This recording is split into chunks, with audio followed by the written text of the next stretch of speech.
Hello friends, welcome back to positive approach. This is Nitesh Bhardwaj. कैसे हो आप? आई होप आप सब बहुत अच्छे होंगे। आज की वीडियो भी मैट्रिक्स के ऊपर ही है। आज की वीडियो में मैं जो है आपको कुछ इंपॉर्टेंट टिप्स के बारे में बताऊंगा, कुछ इंपॉर्टेंट फैक्ट्स बताऊंगा जो एग्जामिनेशन पॉइंट ऑफ व्यू से काफी इंपॉर्टेंट है। तो आज की वीडियो जो है काफी इंपॉर्टेंट होने वाली है, तो वीडियो को कंप्लीट देखें। ठीक है, क्योंकि मैट्रिक्स से हमें बहुत सिंपल क्वेश्चन जो है कई बार पूछ लिया जाता है, लेकिन कई बार क्वेश्चन सिंपल होता है लेकिन घुमा के पूछा होता है, तो हमें जो है इसका बेसिक पता होना चाहिए। तो देखिए, मैं सबसे पहले आपको बता दूं कि ट्रांसपोज ऑफ ए मैट्रिक्स क्या होता है। ट्रांसपोज ऑफ ए मैट्रिक्स, ठीक है। ट्रांसपोज ऑफ मैट्रिक्स, मान लीजिए कोई मैट्रिक्स है ए, इसको ट्रांसपोज कैसे डिनोट किया जाता है? या तो टी लिखा होगा, ठीक है, या तो जो है डैश लगाया होगा। इन दोनों केसेस को ही क्या कहा जाता है? Transpose of A matrix. मान लीजिए कोई मैट्रिक्स है हमारे पास, जैसे मान लीजिए कोई मैट्रिक्स है ए मैट्रिक्स क्या है? 1 2 3 4, ठीक है। इसका ट्रांसपोज क्या होगा? ए टी लिखा होगा या ए डैश लिखा होगा। रो को कॉलम में चेंज कर देना है और कॉलम को क्या है? रो में चेंज कर देना है, ठीक है। जैसे 1 2 है, इसको कॉलम बना दीजिए, 1 2 3 4 3 4, ठीक है। तो ये हो गया इसका ट्रांसपोज ऑफ ए मैट्रिक्स। इनका यूज डिटर्मिनेंट में भी होगा, इसलिए इनको अच्छे से समझ लीजिए। कई बार जो है इन्हीं के ऊपर जो है क्वेश्चन एग्जाम में पूछ लिया जाता है, ठीक है। ये तो हो गया ट्रांसपोज ऑफ मैट्रिक्स, ठीक है। अब ध्यान दीजिए, सिमेट्रिक मैट्रिक्स, ये बहुत इंपॉर्टेंट टर्म है। एक आएगी सिमेट्रिक, एक आएगी स्क्यू सिमेट्रिक।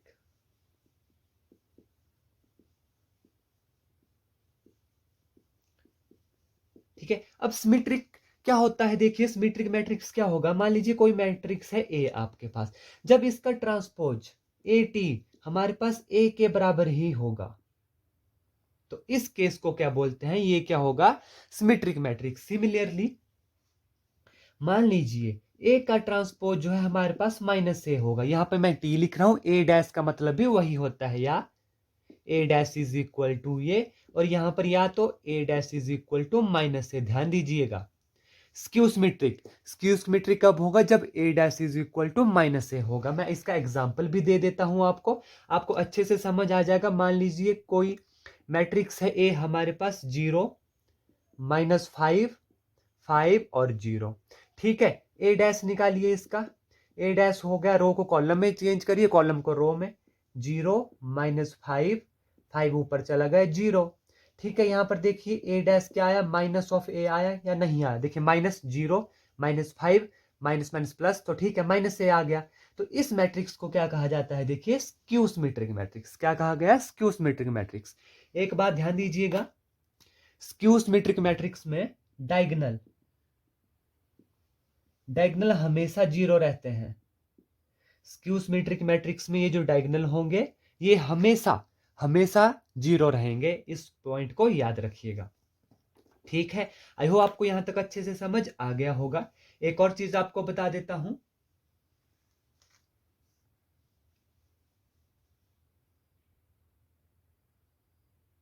अगर कोई मैट्रिक्स ए है, मान लीजिए कोई मैट्रिक्स ए है, हमें कहा जाता है कि ये बोथ है। बोथ मतलब क्या? ये सिमेट्रिक भी है और ये स्क्यू सिमेट्रिक भी है। तो ऐसा कोई भी मैट्रिक्स नहीं होता, ऐसा मैट्रिक्स सिर्फ जीरो मैट्रिक्स कहलाता है। जो सिमेट्रिक होगा और स्क्यू सिमेट्रिक भी होगा, वो कौन सा मैट्रिक्स होगा? जीरो मैट्रिक्स, जो बोथ होंगे, ठीक है। मल्टीप्लीकेशन वाले क्वेश्चन हमने कर लिए थे। ट्रांसपोज, सिमेट्रिक, स्क्यू सिमेट्रिक का मैंने आपको जनरल आइडिया दे दिया। स्क्यू सिमेट्रिक के डायगोनल हमेशा 0 होते हैं और ये होता है ए डैश माइनस ए। एक चीज मैं आपको और बता देता हूं, ठीक है, कई बार उससे भी जो है क्वेश्चन पूछ लिए जाते हैं, वो +2 की बुक में आपको नहीं मिलेगा। ऑर्थोगोनल मैट्रिक्स, ये जो है हमें बीएससी लेवल में पढ़ा है। ऑर्थोगोनल मैट्रिक्स क्या होते हैं? और आइडम्पोटेंट,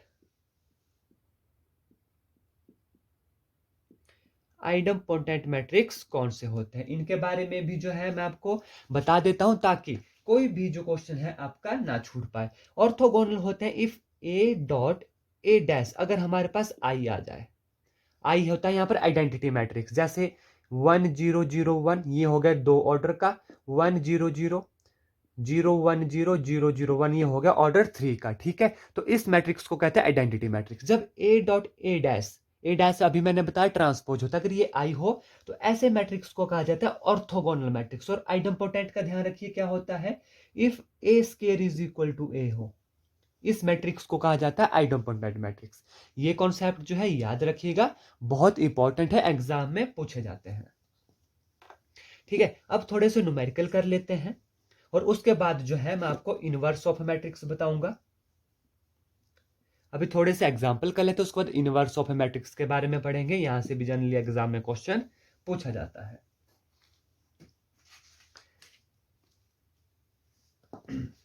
देखिए पहला क्वेश्चन क्या है, if A is a square matrix, क्या बोलता है क्वेश्चन ए है कि ए जो है स्क्वायर मैट्रिक्स है सच दैट ए स्क्वायर ए दिया गया है। ए स्क्वायर क्या दिया गया है, ए दिया गया है, हमें क्या निकालना है, आई प्लस ए की cube minus 7a which is equal to, ये किसके बराबर होगा, ऑप्शन ए है ए, ऑप्शन बी है आई माइनस ए, ऑप्शन सी है आई और ऑप्शन डी है 3 है। बिल्कुल इजी क्वेश्चन है, देखिए क्या करना है इसमें, सिंपली फॉर्मूला लगा दीजिए, ए की क्यूब प्लस बी की cube plus 3 A square B plus 3 B square A minus 7a।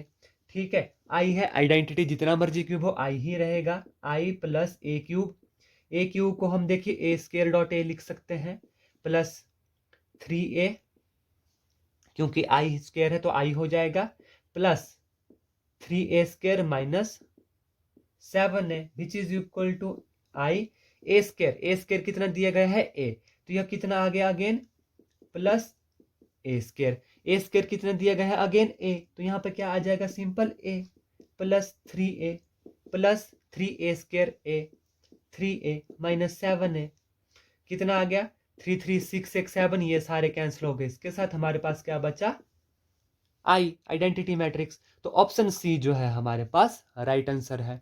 इस तरीके के क्वेश्चन जनरली एग्जाम में पूछे जाते हैं। ठीक है, चलिए नेक्स्ट क्वेश्चन देखते हैं। क्वेश्चन 2 क्या है, if A is equal to alpha beta gamma minus alpha, क्या दिया गया है मैट्रिक्स से, alpha beta gamma minus alpha such that A square is equal to I, जो ए स्क्वायर है वो है identity matrix, then option A क्या है, 1 plus alpha square plus beta gamma 0 होगा, 1 minus alpha square minus beta gamma 0 होगा, 1 minus alpha square plus beta gamma 0 होगा, या ऑप्शन डी जो हमारा राइट आंसर होगा। तो हमारा काम है सॉल्व करना। देखिए ए स्क्वायर कैसे निकलेगा बोलिए, ए स्क्वायर को हम ए डॉट ए लिख सकते हैं, जी हाँ लिख सकते हैं, तो ए डॉट ए करिए, alpha beta gamma minus alpha multiply alpha beta gamma minus alpha.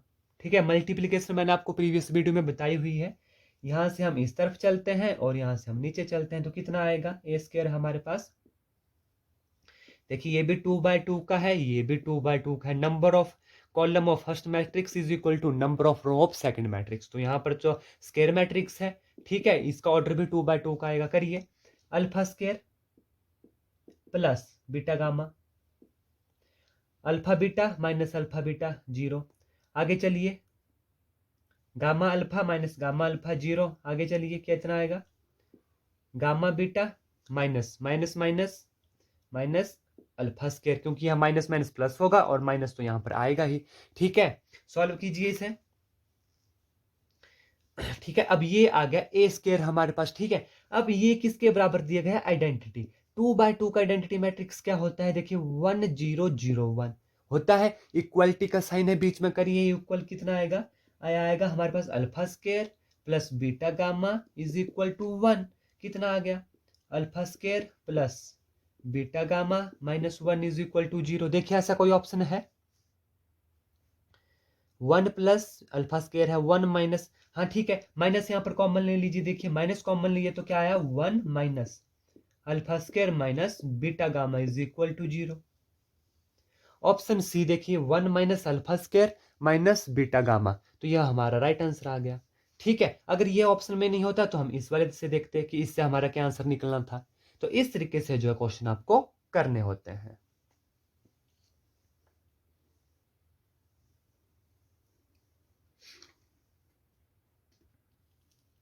चलिए आगे चलिए, देखिए if a matrix A is both symmetric and skew symmetric, अभी मैंने आपको बताया कि कोई मैट्रिक्स है जो बोथ है, क्या है वो, स्क्यू सिमेट्रिक एंड सिमेट्रिक है, ठीक है, सिमेट्रिक भी है और स्क्यू सिमेट्रिक है, तो ऐसा मैट्रिक्स क्या होगा, option B zero matrix. Zero matrix ही हमेशा क्या होगा, ये सिमेट्रिक भी होगा और स्क्यू सिमेट्रिक भी होगा, ठीक है। आई होप ये क्वेश्चन आपको अच्छे से समझ आ गए होंगे, इनमें कोई भी डाउट आपको नहीं रहा होगा। चलिए अब आप कुछ इंटरेस्टिंग से फैक्ट्स आपको बता देता हूं कि इनवर्स ऑफ मैट्रिक्स कैसे निकलता है। इनवर्स ऑफ मैट्रिक्स से जो है आपसे सिर्फ फैक्ट्स पूछे जा सकते हैं, डायरेक्ट क्वेश्चन इसका नहीं आता, क्योंकि क्वेश्चन थोड़ा सा लेंथी हो जाता है, इसलिए जो है न्यूमेरिकल इनवर्स मैट्रिक्स के ऊपर बहुत कम आता है, लेकिन आपको पता होना चाहिए कि क्वेश्चन सॉल्व होता कैसे है, ठीक है। देखिए अगर कोई मैट्रिक्स है ए एंड बी, कोई दो मैट्रिक्स है, इनवर्स ऑफ मैट्रिक्स कब होगा, if A B is equal to B A is equal to I होगा, ठीक है, तभी इनवर्स ऑफ मैट्रिक्स निकलेगा। और ध्यान दीजिएगा अगर मान लीजिए ए है इनवर्स ऑफ मैट्रिक्स बी, ठीक है, तो वाइस वर्सा भी होगा, बी जो है ए का इनवर्स होगा, बी होगा इनवर्स ऑफ ए।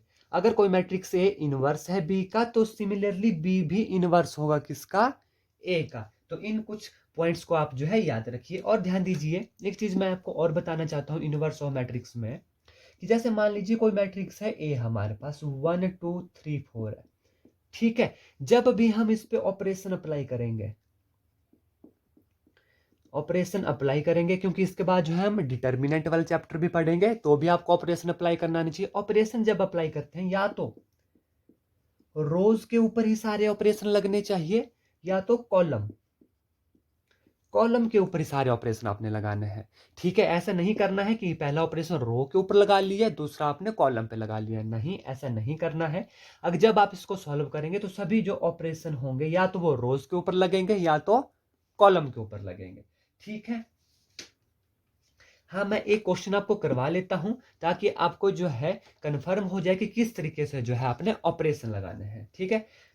जैसे मान लीजिए कोई मैट्रिक्स है ए हमारे पास 1 2 2 - 1। अमूमन जो है ए इनवर्स वाला क्वेश्चन जो है एग्जाम में हमसे नहीं पूछा जाता, लेकिन फिर भी आपको आना चाहिए, क्या पता पूछ लिया जाए, किसी अन्य तरीके से पूछ लिया जाए, या तो आपको ऑपरेशन लगाना आने चाहिए, ठीक है। ऑपरेशन लगाना, क्योंकि डिटर्मिनेंट में भी हमें ऑपरेशन आनी चाहिए, इसलिए ऑपरेशन लगते कैसे हैं, इसलिए मैं आपके लिए ये इनवर्स निकालना यहाँ पर कर रहा हूँ, ठीक है। मेन मकसद हमारा ये है कि हमें सीखना ऑपरेशन लगता कैसे है। ध्यान दीजिए इनवर्स निकालना है हमने ए का, इसका इनवर्स निकलेगा I A is equal to A matrix, ठीक है। जैसे मान लीजिए ए है हमारे पास, यहाँ पे होगा आई ए, मैट्रिक्स ए कितना है 1 2 2 - 1, आई मैट्रिक्स कितना होगा 1 0 0 1 एंड ए। अब आपने यहाँ पे जो है आइडेंटिटी मैट्रिक्स निकालना है, और यहाँ पर जो मैट्रिक्स बनेगा वो हमारा इनवर्स मैट्रिक्स होगा, ठीक है। देखिए ऑपरेशन कैसे लगता है, हमने इस तरीके, यहाँ पर हमें जीरो चाहिए, ऑपरेशन हम लगाएंगे रो पर, ठीक है, रो पे जो है हम ऑपरेशन लगाते हैं। पहली रो वैसे लिख दीजिए, देखिए दूसरी रो पे मैं लगा रहा हूं R2 पे, R2 पे ऑपरेशन लगा रहा हूं R2 - 2R1। ऐसा लिखने की जरूरत नहीं है, आपको दिमाग में समझ आनी चाहिए, ये मैं सिर्फ आप ही के लिए लिख रहा हूं कि ऑपरेशन लगता कैसे है, ठीक है। देखिए R2 पर हमने लगाया कि R2 से हमने 2 टाइम्स R1 माइनस करना है, तो R2 है 2, ठीक है, कितना है 2 -2R1, R1 है 1, 2 के साथ मल्टीप्लाई कर रहे हैं तो कितना आ गया, देखिए 0, -1 है दूसरे में, -1 - 2 2 जार 4, कितना आया -5, ठीक है। आई होप यहां तक अच्छे से समझ आ गया होगा। ऑपरेशन मैं यहां पे लिख लेता हूं, R2 पे लगाया हमने R2 - 2R1, सिमिलरली इस तरफ लगेगा, ठीक है। पहली रो पर हम कोई ऑपरेशन नहीं लगा रहे, दूसरी पे लगा रहे थे, यहाँ पे कितना आएगा R2 0 - 2R1 -2, और यहां पर आएगा 1, ठीक है। आई होप यहां तक समझ आ गया होगा। अब हमने क्या करना है, यहां पर हमें क्या चाहिए 1 चाहिए, तभी यहां पर आइडेंटिटी मैट्रिक्स बनेगा। अब देखिए क्या ऑपरेशन लगेगा, ऑपरेशन लगेगा R1 पर लगाते हैं, चलिए R1 पर, क्योंकि यहां पर हमें 0 भी चाहिए, तो R1 पे लगाया हमने ऑपरेशन R1 + 2/5 R2, ठीक है। देखिए लगाइए क्या होगा ऑपरेशन,